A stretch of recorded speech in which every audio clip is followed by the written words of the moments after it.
everybody. It's John Taylor here, starting the second part of the presentation, picking up from where Allison left off. I'm a senior planner, as you heard earlier, from the Provincial Planning Policy Branch at Municipal Affairs.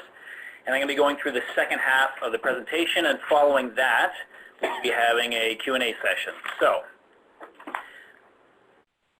Theme 3 in the Coordinated Plan Review speaks to infrastructure and addressing climate change. Now, the growth plan has always had policies to support that integration of the investment of infrastructure with land use planning.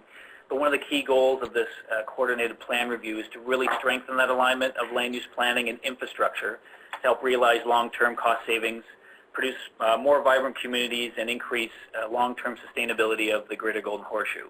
And this is something we heard a lot about through the advisory panel and through our consultations. We've really tried to weave this concept of integrating infrastructure and particularly climate change into those key decisions. One thing that Allison alluded to in her part of the presentation was this concept that a lot of the infrastructure policy that used to reside separately in the Greenbelt Plan now find its way in the growth plan. So the Greenbelt Plan is now pointing to the growth plan for that greater infrastructure policy direction. And later on, I'm going to be speaking to some places where the growth plan has incorporated concepts from the Greenbelt Plan into its structure. So, planning for infrastructure. So now through the review process, the growth plan includes additional criteria for an integrated approach to planning and managing growth through that MCR process, Municipal Comprehensive Review process that Allison spoke to earlier.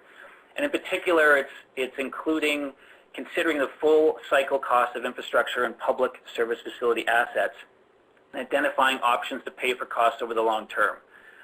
So more direction on integrating planning for infrastructure, looking at environmental infrastructure planning analysis, looking at municipal asset management planning, and building a lot on the work that municipalities are already doing as part of the provincial policy statement and its changes and updates in 2014. And you heard some of this concept through the earlier discussion Allison had on particularly the policies in the growth plan around settlement boundary expansion. So in particular, policy 2283 of the growth plan, where we get into the full and comprehensive set of criteria for looking at settlement boundary expansions at the time of a municipal comprehensive review, and in looking at that determination of the most appropriate location, concepts like looking at the financial viability over that life cycle of infrastructure and public service facilities needed to service growth. So weaving that consideration of integrated infrastructure into considerations on the direction and where and when to grow in settlement areas.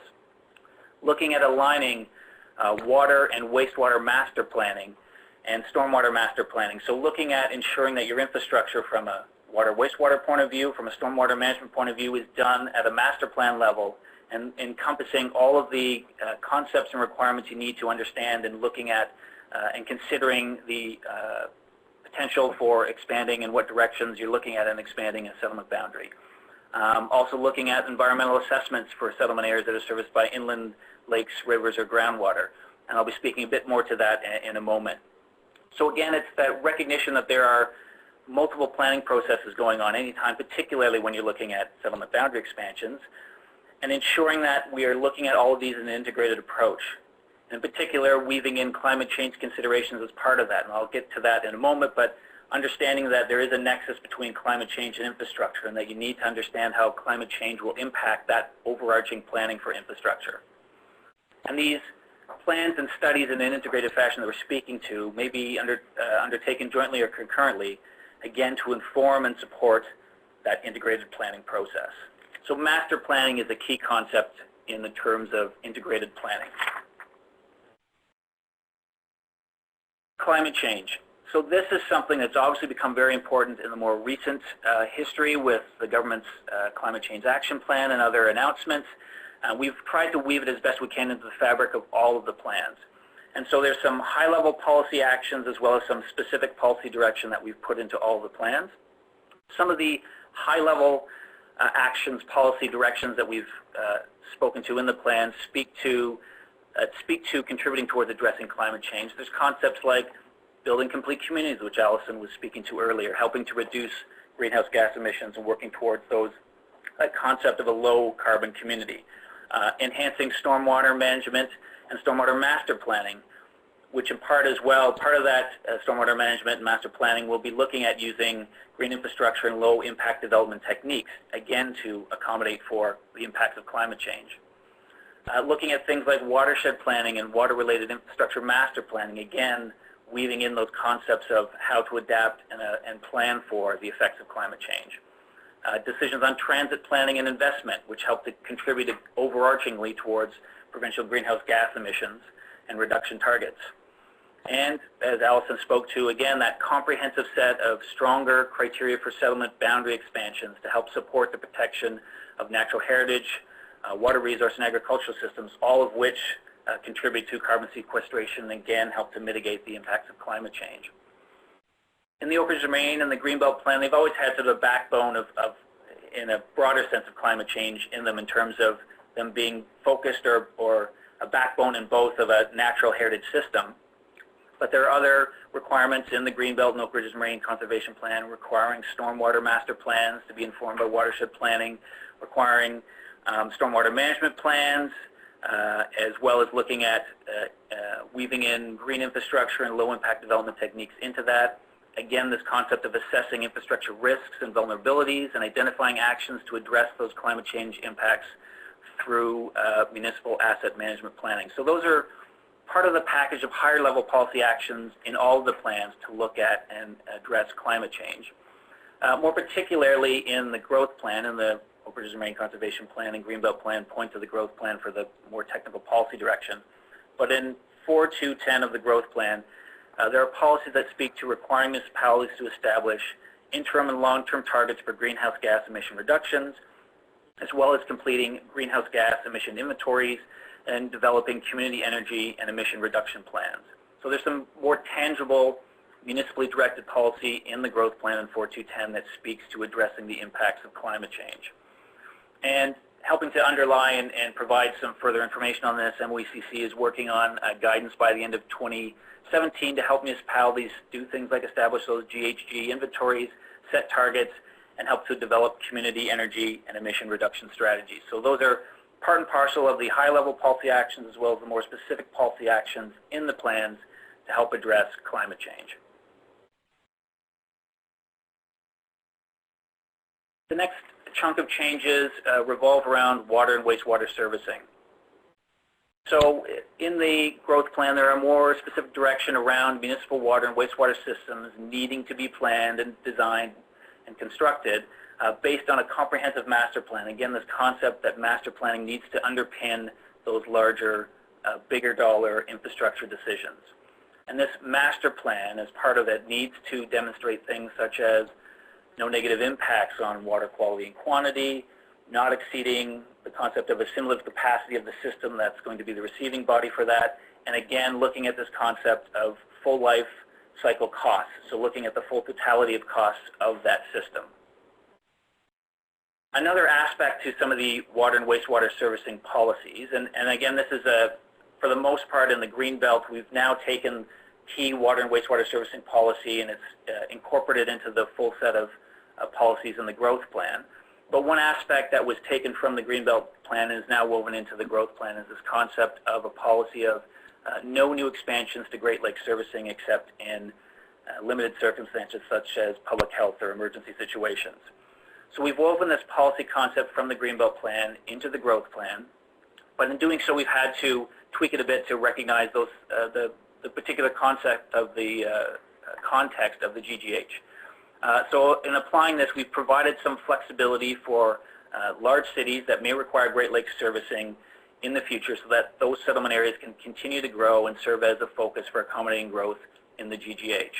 And so there is an exception to this policy for settlement areas that have a UGC to extend water from Great Lakes under specified circumstances and requirements, in particular where there's a completed environmental assessment. So as most of the municipalities in the GGH that have UGCs are already serviced by Great Lakes water, this policy essentially applies in limited circumstances, and we're essentially speaking to Barrie, Guelph, Waterloo, Brantford, and Peterborough. So again, this is a policy concept ported from the Greenbelt Plan, now applying to the totality of the GGH. And as part of this, MWCC and MNRF are working on guidance by the end of 2017 to help assist municipalities to implement provincial requirements regarding watershed planning, which will underpin a lot of this analysis. And I'm going to be speaking a bit more to watershed planning in just a second.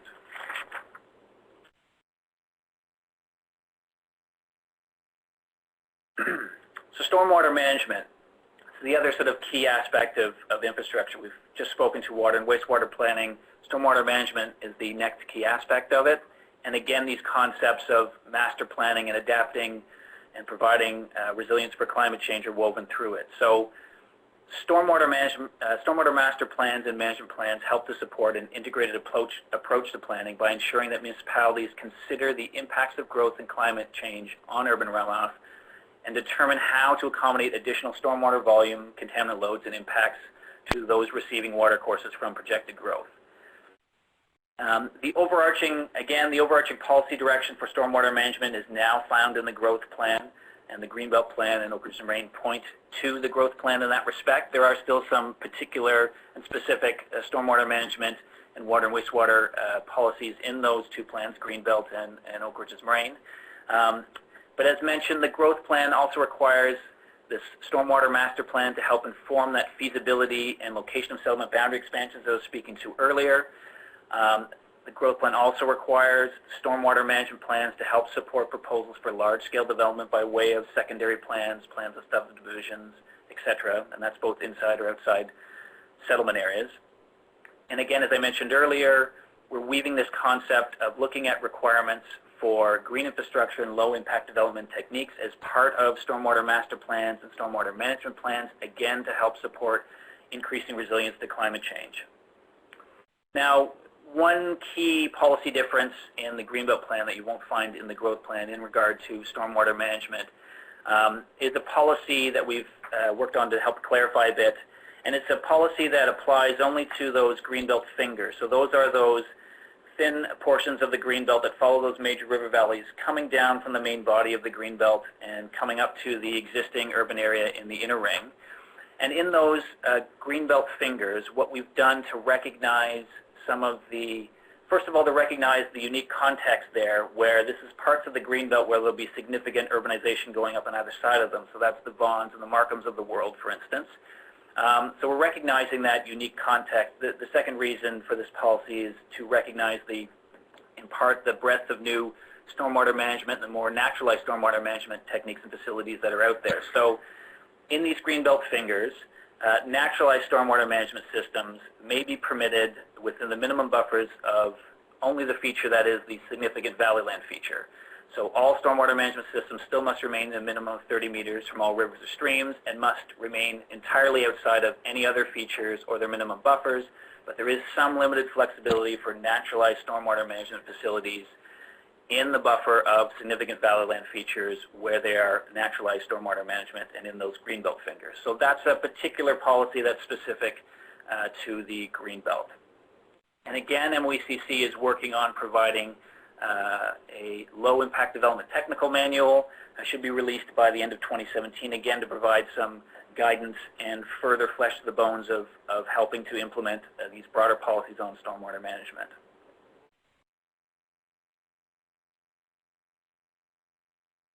Now we move into the next bucket of changes, and this is supporting agriculture. So whereas this previous policy theme I just spoke to in terms of infrastructure and climate change was a place where overarchingly in terms of harmonizing the plans closer together, the Greenbelt and the Oak Ridge and Moraine Conservation Plan were pointing to the growth plan for key policy direction around infrastructure. When we get into these next themes of supporting agriculture and natural heritage features and water resources, these are areas where there are policy concepts that have been in the Niagara Escarpment Plan, Oak Ridge and Moraine Conservation Plan, and Greenbelt Plan for a while. We're taking some of those more detailed policy concepts and weaving them into the growth plan. So this is one of those areas. So the Greenbelt has had an agricultural system, was part of the initial foundation piece of how the overarching boundaries of the Greenbelt Plan was done in 2005. And now we are expanding this concept across the rest of the GGH. And so before I get into the components around what we've changed in terms of supporting agriculture, they basically fit into three main buckets. The first bucket is this concept of expanding the mapping of this agricultural system. I'll be speaking more to that. The second is this concept of an agri-food network, looking beyond protecting the land and getting to this other concept, and I'll get into more detail on the agri-food network. And the third bucket of changes are around supporting agricultural viability. So again, looking to support agriculture not just from a land use planning perspective, but from the perspective of the economic viability of it as an industry. So first off, there's an agricultural system and a LEAR analysis done to help set an agricultural system for the Greenbelt 2005. And what we're doing is building on that concept in the Greenbelt Plan. And the province is currently going through a process to identify that agricultural system based on those concepts for the Greenbelt Plan across the rest of the Greater Golden Horseshoe. And it essentially is composed of these two components, the agricultural land base and the agri-food network. And so this mapping is being done currently. Hopefully before the end of the summer, we'll be going out and consulting on this, and OMAFRA will be releasing that for people to see. But the idea is this agricultural system mapping will be released. Municipalities will be required to bring that into their official plans through the next conformity process. And there will be a small process to allow for a certain amount of refinement through that municipal comprehensive review and the conformity process to do that. So the agricultural land-based part of the ag system consists of prime agricultural areas, including specialty crop areas, and rural lands together that create a continuous productive land base. So this is the land base where food is being grown. This is the key part of the land-based part of the agricultural system. And I'm going to get into the next component of the system. So one part of it is mapping the agricultural system, and part of that is this ag land base. The other component of this is the agri-food network. So the agri-food network is a newer concept, and it's about going beyond protecting the land. Obviously, there have been policies at a provincial level through the food land guidelines and others going back a number of years that have always spoke to protecting the land base, whether that's lot creation policies or types of permitted uses. The concept of the agri-food network is recognizing that to truly protect and support the viability of the agricultural system, you need to look beyond the land base and look to the other components that make up this agri-food network. So what is the agri-food network? Well, what we're speaking to is things like regional infrastructure and transportation networks, on-farm buildings and infrastructure, agricultural services, farm markets, distributors, processing plants, vibrant agricultural supportive communities. All of those elements that aren't necessarily purely land-based, but are the elements that are required for the agricultural system to get those products from the farm to consumers at the end of the day. And the realization that they play just as important part in ensuring the vibrancy and overall health of that agricultural system. So as part of protecting the agri-food network, there are policies in all of the plans that speak to encouraging more economic-based policies and official plans to support agriculture. So municipalities are going to have to implement regional agri-food strategies to help support and maintain the viability of this agri-food network, to look out for and protect those components that are critical beyond the land to get that food to market. So some of these best practices as part of these agri-food strategies can get into economic development plans, establishing agriculture advisory committees, liaison officers, capital plans that address this infrastructure, services, and assets that are important to the agri-food sector. So again, this is the other side of the coin that may have been missing in the conversation from a policy perspective for a number of years, looking at that agri-food network. And as part of trying to identify where these are, there is agri-food asset mapping that OMAFRA has a web-based portal that will help provide municipalities with that information to be able to consider some of those larger scale regional needs on impacts on the agri-food network.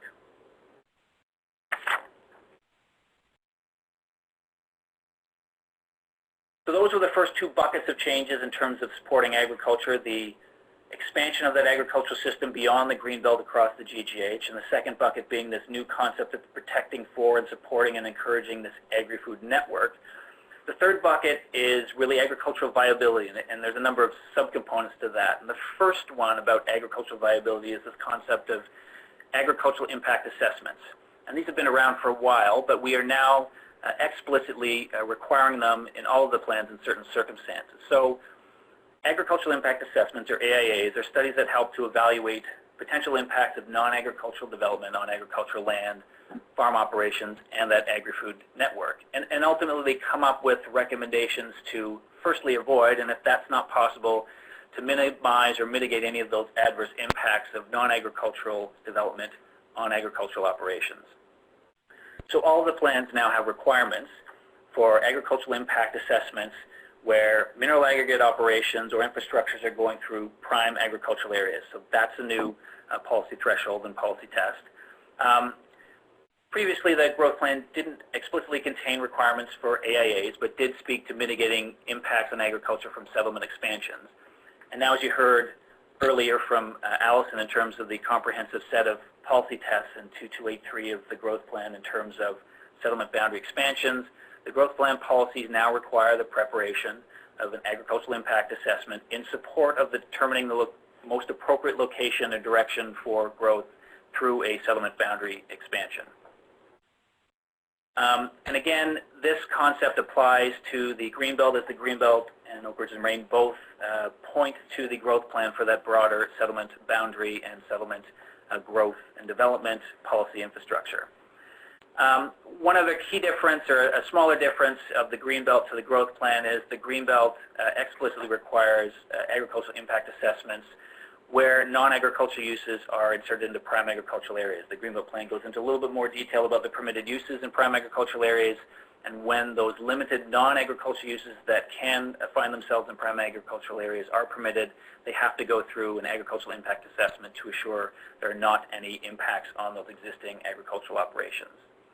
And again, as part of this, OMAFRA is working on guidance on the agricultural impact assessment process and fleshing out the bones of what that means and what is comprised in an AIA, and they'll be finalizing that and hopefully having that out before the end of the year.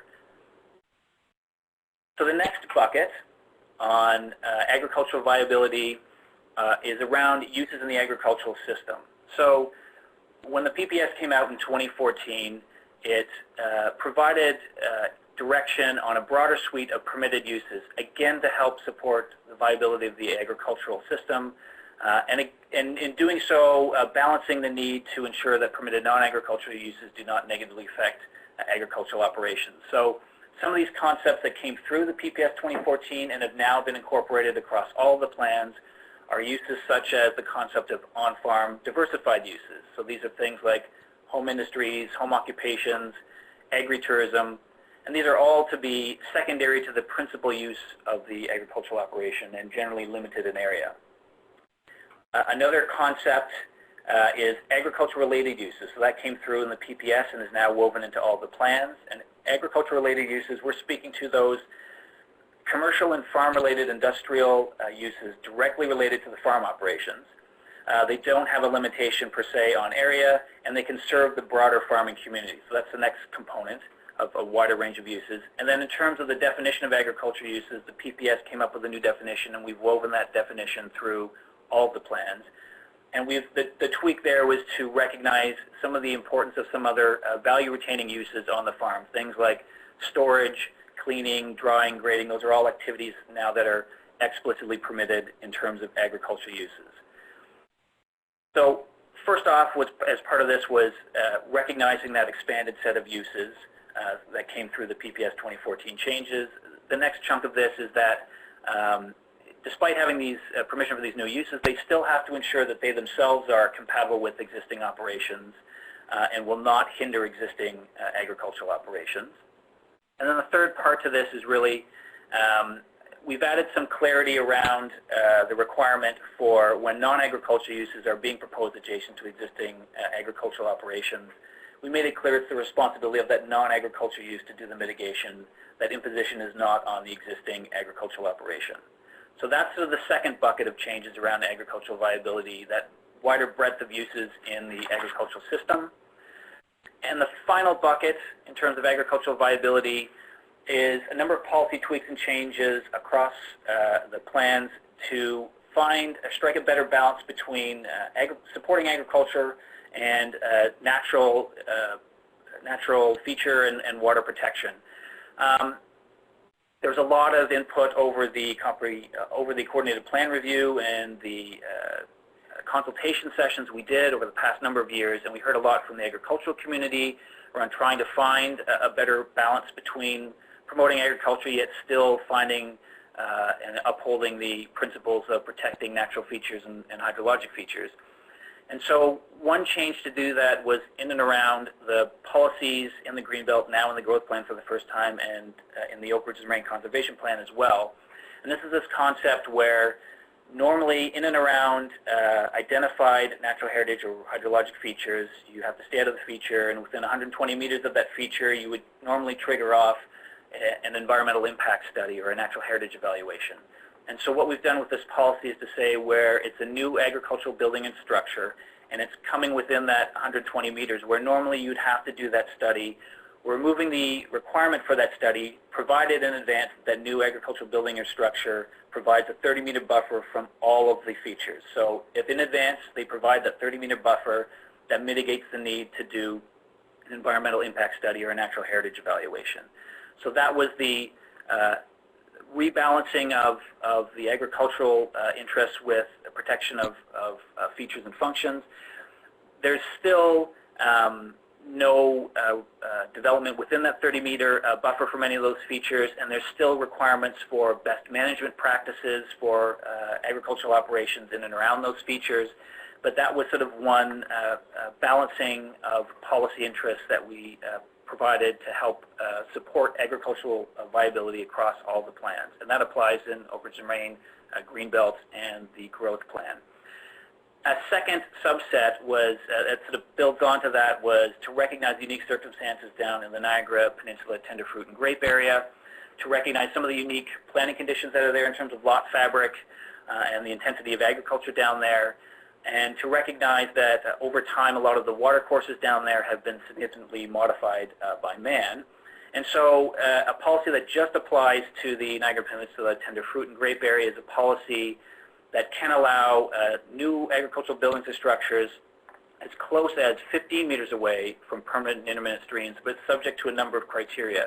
The first and most important one is that the province is undertaking a process in conjunction with the region and the Niagara Peninsula Conservation Authority down there to come up with provincially approved mapping to identify those water courses that also function as agricultural swales, roadside ditches, or municipal drains. So that's where the possibility for a 15-meter buffer for new agricultural buildings and structures can happen once the province has gone through that mapping exercise to identify those. Also, as part of that, you have to look at ensuring there's no alternative location for that building closer to that water course, no septic systems within 30 meters of the stream, and again, this concept that we're looking at encouraging best management practice for agriculture in and around those features to help protect the features and those functions. So that's the last bucket of changes around agricultural viability and again around agriculture as a whole across the plans.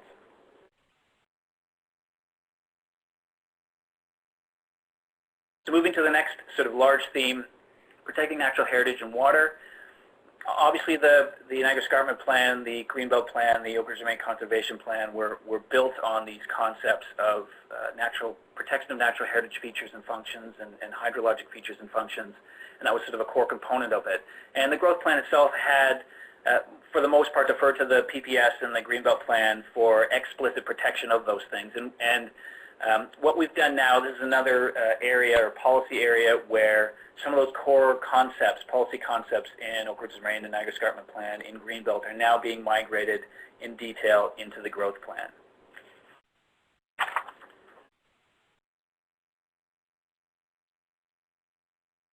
So first set of changes around water resource systems. So what we're speaking to in terms of water resource systems, they are these groundwater features and areas, surface water features, hydrologic functions that help provide water resources necessary to sustain healthy ecosystems and human water consumption.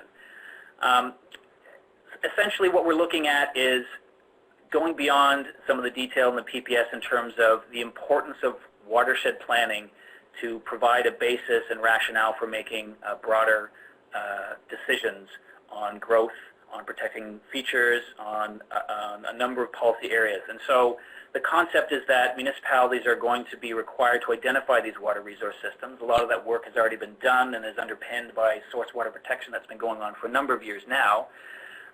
But they'll be using that existing watershed planning that's out there, source water planning information that's out there to help identify and map water resource systems and apply appropriate designations and policies in their official plans to provide for this long-term protection of key hydrologic features, their functions, as well as this new concept of key hydrologic areas, which I'll be speaking to in just a minute.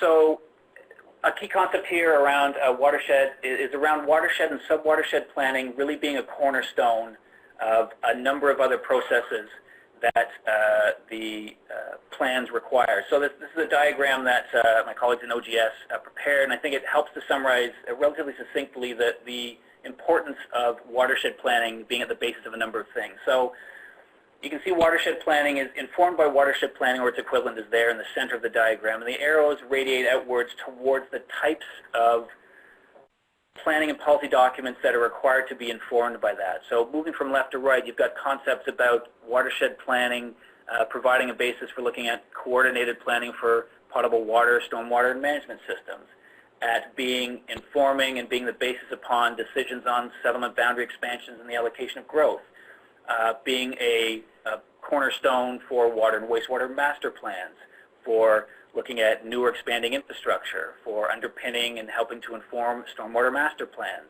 at, again, as I just mentioned, being a resource for identifying the location of some of those water resource systems, to help inform things like whether there's large-scale development outside settlement areas that's permitted, or redevelopment or resort development outside settlement areas that are permitted. So again, it's really making and shifting watershed planning to be a focus and a key cornerstone of information to support a lot of those other key policy documents and plans. And coming out of watershed planning to the bottom of that is the next level down in watershed planning, which obviously is sub-watershed planning, and the plans again all speak to sub-watershed planning, or its equivalent, as being important and in supporting a number of things, whether it's stormwater management plans, planning for designated greenfield areas, or proposals for redevelopment, resort development, or large-scale development. So making watershed planning that cornerstone of a lot of these key broader land use planning decisions is critical and a key part of these plans. One thing to note is that we speak to watershed planning or equivalent, and that language is used in the growth plan where appropriate. And by equivalent, we mean those existing enhanced studies, plans, and assessments, provided they achieve or meet the objectives in the plans. So there's going to be some guidance documents coming out from MNRF and MOECC speaking to watershed planning and what we mean on that. But it's a recognition by saying or equivalent that there can be existing studies, plans, assessments that are out there that can be used for the time being as a basis to base some of these broader decisions and inform some of those broader decisions where they meet or exceed the objectives in the plans.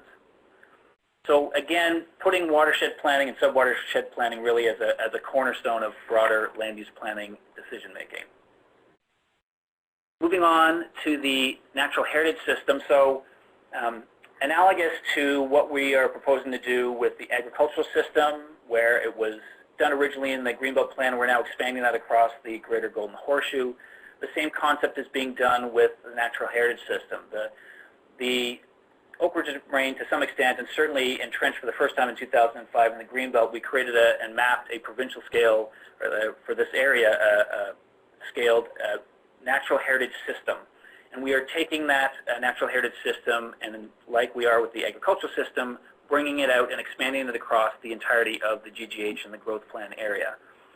So MNRF currently, in consultation with partner ministries, is developing this NHS and mapping for the GGH to help support a comprehensive, integrated, and long-term approach for planning and protection of the region's natural heritage and biodiversity. And MNRF has been doing a ton of work to complete this mapping. They're hoping to do that by the end of the summer, moving into the fall. And we'll be doing their own consultation process, similar to what OMAFRA is doing in terms of releasing the consultation for mapping on the agricultural system. MNRF will be doing the same for the natural heritage system and how it's looking to roll out across the rest of the GGH. And both, it's been in the Greenbelt Plan and certainly now in being entrenched in the growth plan. They'll require that that natural heritage system is shown as an overlay in municipal official plans, with an ability for some refinement through that initial municipal comprehensive review conformity process. So that's the first aspect of the natural heritage system, is the mapping exercise.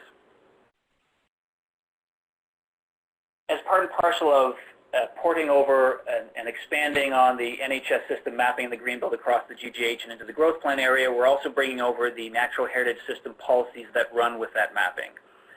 So those same policies for development and site alteration in the Greenbelt Plan's natural heritage system will now be included in the growth plan. And these are concepts like no negative impacts on features, maintaining connectivity between features, requirements for disturbed area, impervious surface, and natural coverage within that natural heritage system. So those are all policy concepts that are now ported over into the growth plan.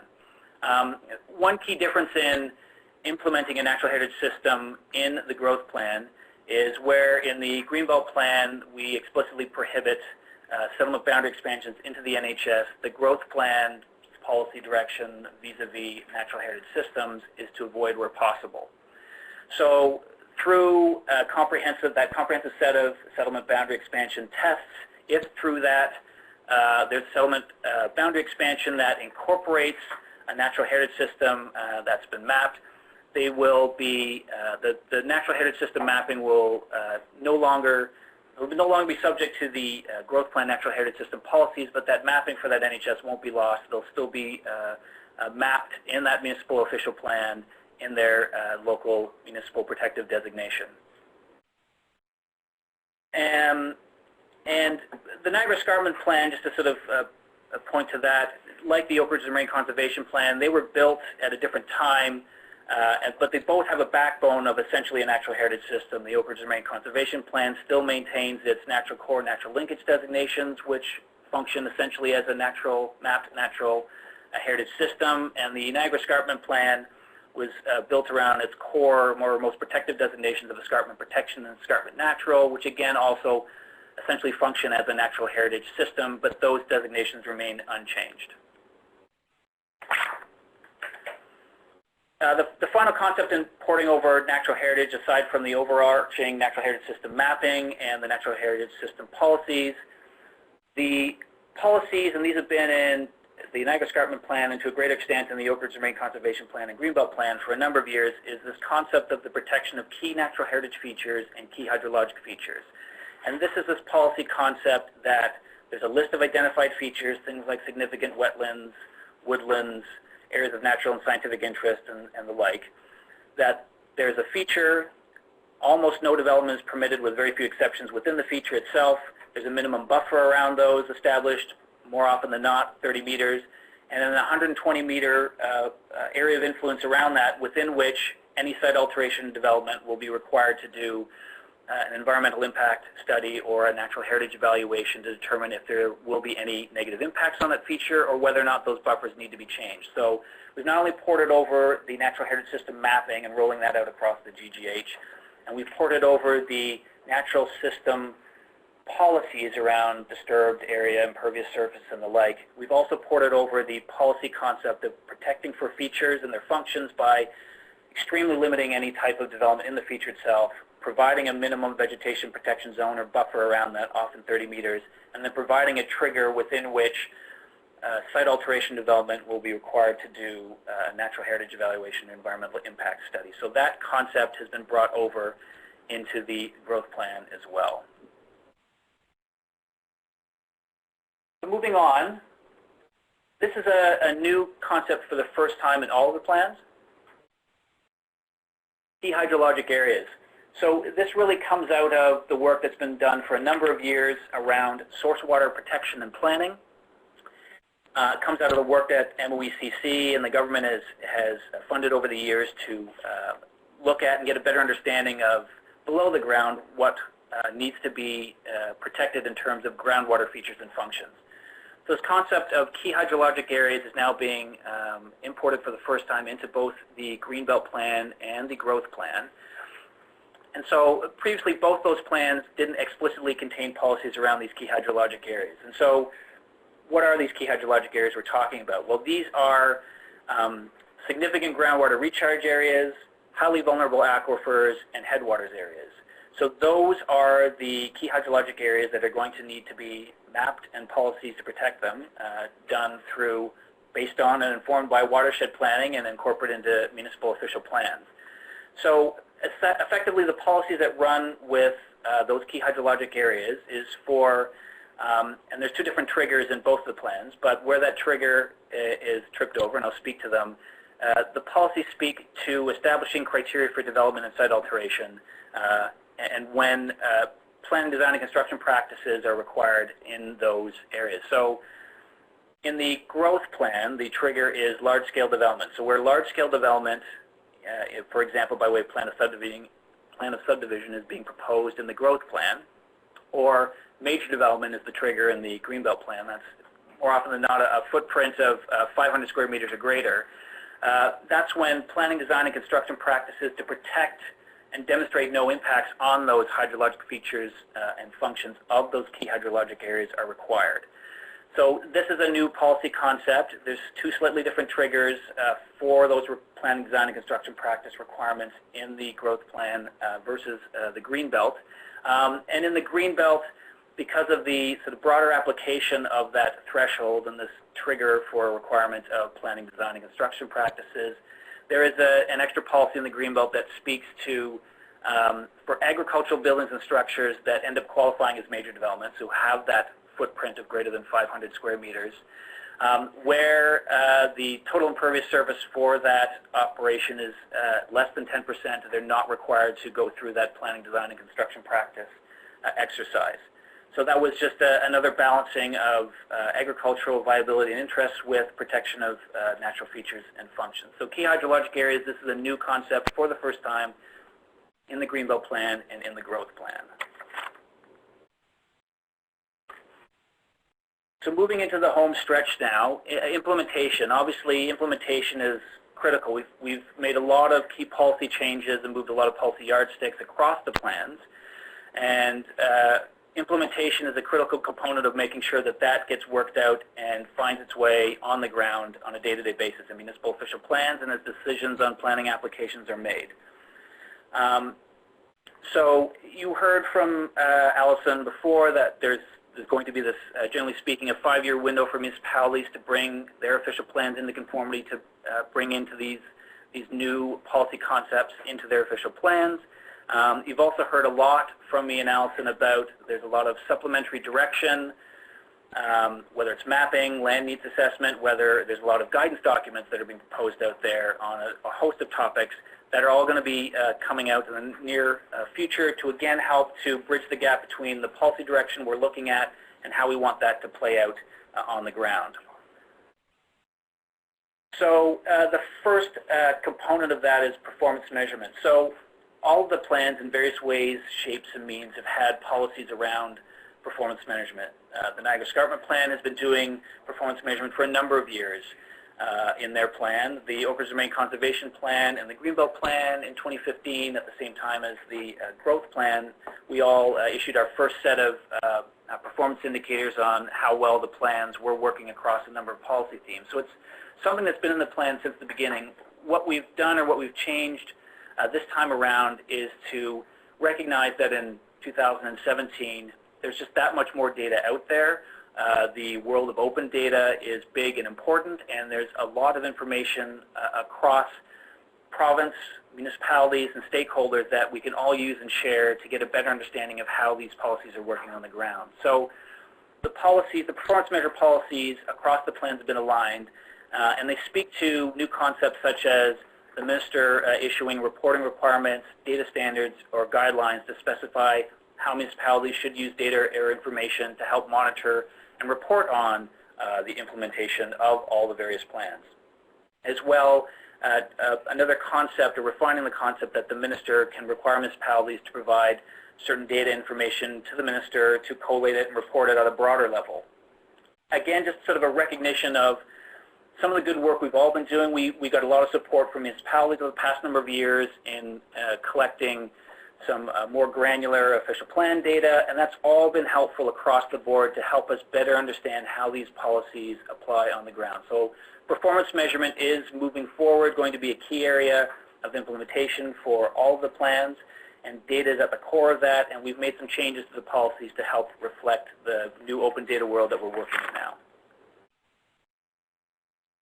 Growing the Greenbelt. So in terms of mapping changes to the Greenbelt, we did make a number of them. A lot of these were shown in our proposed policies and when we went out for consultation in May of 2016.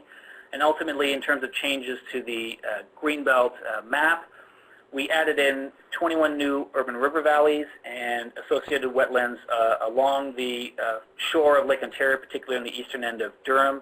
So these 21 urban river valleys essentially follow the major river valley dotted lines that you saw on the map in 2005, and we've brought them into their own designation, the urban river valley designation. It's not part of the protected countryside, but it is within the boundary of the Greenbelt Plan.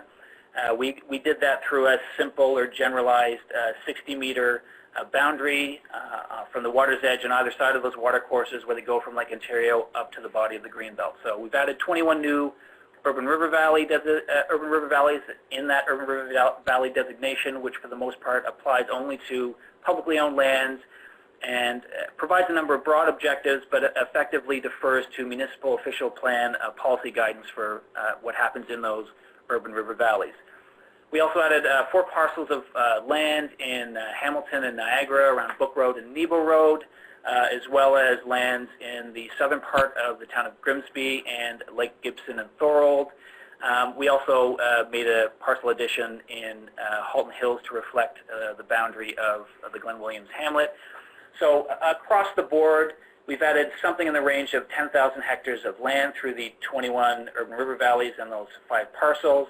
There was a site-specific process over the past roughly year where the ministry entertained requests by individuals to make adjustments to the boundary. We went through that process, and ultimately there were a number of parcels that were met the criteria for changes and removals from the Greenbelt boundary. So in total, roughly 148 hectares of land overarchingly was removed from the Greenbelt boundary. That also includes the reflection or updating of the outer boundary to reflect grandfathered and transitional matters that have happened over a number of years, as well as the municipal conformity exercise the first time around after the plans were done. So those are the mapping changes to the Greenbelt.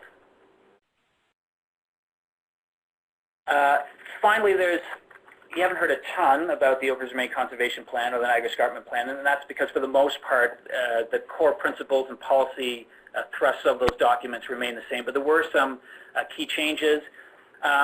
Basically, there were no major policy shifts in terms of the Oakers Moraine Conservation Plan. The majority of changes were relatively minor and are effectively echoes of the broader changes, corresponding changes that I've spent most of my time speaking to on the Greenbelt and Allison spoke to on the growth plan. So that are things like updating and aligning policy changes flowing from the PPS in terms of definitions, agricultural viability, agricultural impacts, changes resulting from consultation. You heard about the balance of agricultural buildings and structures and when they should be exempt from certain studies.